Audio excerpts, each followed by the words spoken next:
Hi everybody, I've been asked to do a video on a question that often comes up in the Utah concealed carry class, and that is, what do you think about firing warning shots? Is that something that I can do legally?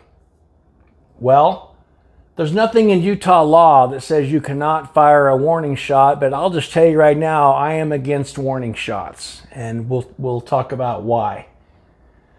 First of all, when I worked for the Salt Lake County Sheriff's Office in the Unified Police Department, our policy manual, it was against policy to fire warning shots unless we had grounds to use deadly force. And I don't think that that's a bad rule of thumb that you should consider if you are deciding whether that's feasible to do or not. But the first questions that come up to mind when somebody asks me this question is, and if you want to watch that video, shooting people in the legs, that's another video I did. It was the same questions. That question smacks of a person that either is not mentally prepared to use deadly force, and they may have religious reasons or moral reasons for not being able to do so, or it tells me they are probably not in immediate fear of their life when they're doing so. Either one of those is bad news. If you're not capable of deploying deadly force, you're probably going to freeze and you're going to have that gun taken away from you and used against you. Or it tells me that you are not in immediate fear of your life. And being in immediate fear of your life is an element to use deadly force. And something to consider when you are firing a warning shot. Whether you strike somebody with that bullet or not, you are deploying deadly force, and you are going to be judged on that standard in the use of deadly force.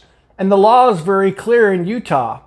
When you're out in public, you can only use deadly force if you're preventing the commission of a forcible felony and that deadly force is necessary, or you're in immediate fear of death or serious bodily injury when you're doing so. Warning shots also pose a risk of that bullet ricocheting onto a hard surface or going into unintended targets that are maybe in the backstop or the background of where you're shooting. We don't just fire warning shots to scare somebody, okay? That's not what this is all about. I'm not going to say they cannot ever be done. I think that there would be a very rare circumstance to where you would actually do that to where it would be feasible and reasonable to do so. I will tell you that in Salt Lake County a couple of years ago, there was a man that was at a bus stop minding his own business, and this man approached him aggressively, and he found it necessary to draw that gun on this person to dissuade him from assaulting him.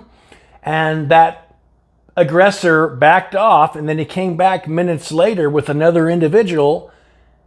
And now these two individuals aggressively approach this male again. Male draws the gun out again and fired a warning shot into the ground after trying to dissuade them to stop. And then after that warning shot was fired, these two men rapidly advanced onto this man that had the gun drawn, and he had to strike and kill one of the suspects. I know that when the district attorney's office made a ruling on that, and it only took a few weeks to do so, he found there was insufficient probable cause to charge this man that had shot and killed one of these two men approaching him aggressively. And the DA actually mentioned that he fired a warning shot before he actually shot this person and killed him.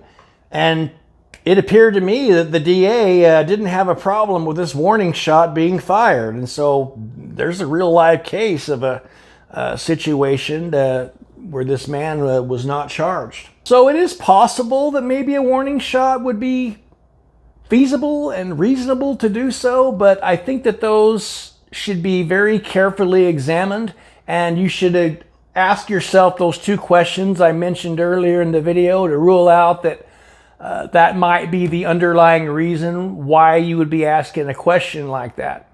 Thanks for watching.